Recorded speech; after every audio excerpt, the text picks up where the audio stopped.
सीहोर जिले के नरसुल्लागंज के अंतर्गत आने वाले वन विभाग लाड़कुई द्वारा पेड़ों की कटाई करते हुए वन माफियाओं को पकड़ा तो वन माफियाओं ने वन कर्मियों पर पत्थरों से ताबड़तोड़ हमला कर दिया, जिसमें एक व्यक्ति घायल हो गया, वहीं 3 व्यक्तियों को चोटें आई है। वही जानकारी देते हुए वन विभाग निगम के पूर्व रेंजर ने बताया कि वन माफियाओं द्वारा अवैध रूप से सागौन की सिल्लियों को काटकर परिवहन किया जा रहा था, जिसको लेकर वन कर्मी सन्ना परवीन द्वारा कार्रवाई की गई, जिसमें वन माफियाओं द्वारा वन विभाग के हमले पर जानलेवा हमला कर दिया और अंधेरे का फायदा उठाकर मौके से फरार हो गए। वहीं घायल वन कर्मी को नरसुल्लागंज सिविल अस्पताल में उपचार के लिए भेजा गया था।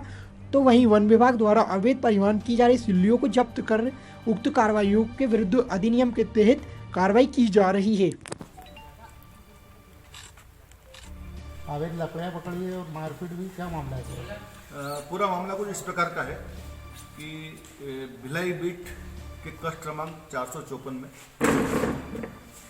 सूचना प्राप्त हुई कि कुछ अपराधी अवैध लकड़ी का परिवहन करना का प्रयास कर रहे हैं और सूचना कुछ इस प्रकार की थी कि 10 मिनट के अंदर माल को बाहर कर दिया जाएगा।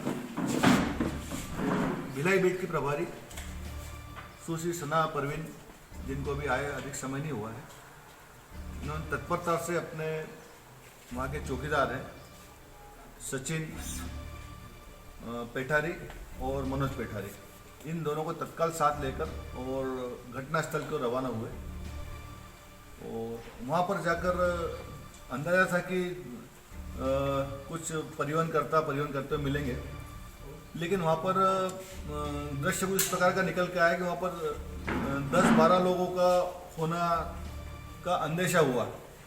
इन लोगों के द्वारा ललकारा गया, लेकिन इस बीच में उन्हीं में से एक अपराधी ने आकर झूमा झटकी शुरू कर दी। इस झूमा झटकी के चलते जब इन लोगों का प्रतिकार किया गया और संख्या बल कम होने का अंदाज होने पे इन लोगों ने अपना ऐसा कार्रवाई अन्य स्टाफ को फ़ोन करना ये करने कार्रवाई की। इस बीच के अंदर माल जब्ती के प्रयास के दौरान अपराधियों के द्वारा कुछ पत्थरबाजी करना शुरू कर दी गई। उस पत्थरबाजी के तहत हमारे एक सुरक्षा समिति के श्री सचिन पेठारी, उसको सिर में चोट आई है और हमारी सना मैडम को भी कंधों में और या कोहनी पे पत्थर लगे हैं और जिसकी त्वरित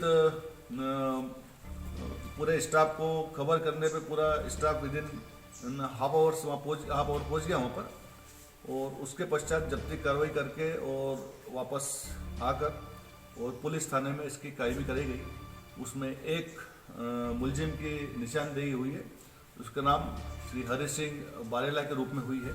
उसके अन्य और साथी थे जिनके बारे में और तस्दीक करके पता किया जाएगा और प्रयास किया जाएगा कि जो वन माफिया के इस प्रकार का वनों के अपराध के प्रति, अतिक्रमण के प्रति और कटाई के प्रति जो चल रहा है उसमें सख्त से सख्त सजा मिले अपराधी को। यह प्रयास वन विकास निगम का रहेगा। इस प्रकार सना परवीन बीट प्रभारी भिलाई। मैडम, कल रात्रि की जो घटना हुई इसके बारे में बताएंगे? सर, जैसा कि मेरा जो सुरक्षा श्रमिक है सचिन पेठारी, उसके द्वारा मुझे मतलब उसको जो भी हमारे वो रहते हैं मुखबिर तंत्र, उनके द्वारा ये सूचना मिली थी कि वहाँ से जो सिरबोझ वाले हैं और लकड़ी काटने का प्रयास कर रहे हैं और ले जाने का प्रयास कर रहे हैं। तो उसने मुझे कॉल किया और बताया मुझे कि मैडम जितनी जल्दी हो सके, क्योंकि वो लोग, उसको ये अंदाज़ा था कि वो सिरबोझ वाले हैं या फिर साइकिल से ले जाने की कोशिश करेंगे। तो उसने मुझे ये बोला कि मैम विदिन 10 मिनट या आप जितनी जल्दी हो सके आ जाइए। तो उस टाइम मेरे पास टाइमिंग बहुत कम था, तो फिर मैंने अपने अधिकारियों को इन्फॉर्म करने की वजह ये सोचा कि वो लोग 2-4 होंगे या इस टाइप से जो भी एस्टिमेशन लगाया कि ज़्यादा नहीं होंगे तो मैं हैंडल कर सकती हूँ, क्योंकि मेरे सुरक्षा श्रमिक वहाँ पे 2-3 मौजूद थे। तो फिर मैं तत्काल वहाँ पर पहुँची।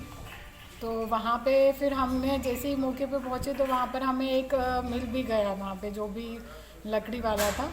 तो हम उसके साथ फिर मेरे सुरक्षा श्रमिक की हाथापाई हो गई। उसने मुझसे भी मतलब अटैक करने की कोशिश की, तो मेरे सुरक्षा श्रमिक ने मेरा बचाव किया। फिर उससे जब हाथापाई होने लगी और फिर जो उनके जितने भी साथी थे वो लोग जंगल में छुपे हुए थे, हमें इस बात का कोई अंदाज़ा नहीं था। वो करीब होंगे सर 20 से 25 के करीब होंगे। जब वहाँ से पथराव आना चालू हुए तो हमें इस बात का अंदाज़ा मिला कि वहाँ पर लोगों की संख्या इतनी है।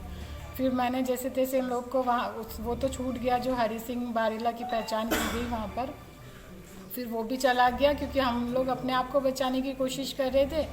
फिर मैंने इन लोगों को बोला कि जैसे भी हो जल्दी से यहाँ से निकलो क्योंकि उन लोगों की संख्या बहुत ज़्यादा है। फिर हम तुरंत वहाँ से अपनी गाड़ी, ये घटना कितने बजे की हुई? सर ये 10:30 से 11 बजे के बीच। 10:30 से 11 बजे, यानी आप अपने 2-3 सुरक्षा श्रमिकों को साथ लेकर और जंगल के अंदर पहुंच गए। जी जी। तो मेरा आपसे पूछना ये है मैडम कि जिस समय आप जंगल की ओर जा रहे थे, आपको जब ये सूचना मिली कि यहाँ पर सागौन तस्कर जो है सागौन की तस्करी कर रहे हैं, जी, तो आपके मन में डर नहीं आया? सर डर कुछ नहीं था, बस ये था कि हमें बस उनको कैसे भी करके पकड़ना है। सर उस टाइम तो मेरे माइंड में ऐसा कुछ भी नहीं था।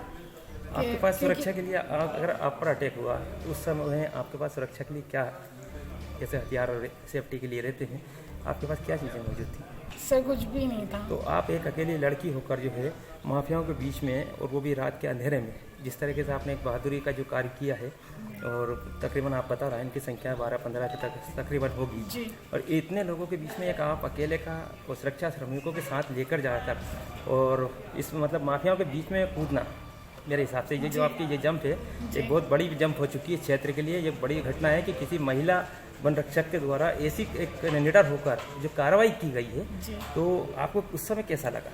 सर बस मेरे माइंड में उस टाइम कुछ नहीं था, बस ये था क्योंकि सर दिन पर दिन जो अतिक्रमण वगैरह और इस टाइप से जो घटनाएं सुनने में आ रही है, तो बस सिर्फ माइंड ये सेट हो चुका था कि अब हमें उनको कैसे भी करके बस हमारे हाथ लग जाए। मतलब हमने पूरी कोशिश आपने अपना ड्यूटी के टाइम पे जो एक लक्ष्य बनाकर रखा है कि सिर्फ पर्यावरण को बचाना, वनों को बचाना, तो इस तरह की कार्रवाई जो है आपके स्टाफ के द्वारा भी पहले भी की गई है, लेकिन कहीं ना कहीं जो है पूरा स्टाफ होता था, लेकिन आपने एक अकेले ने जो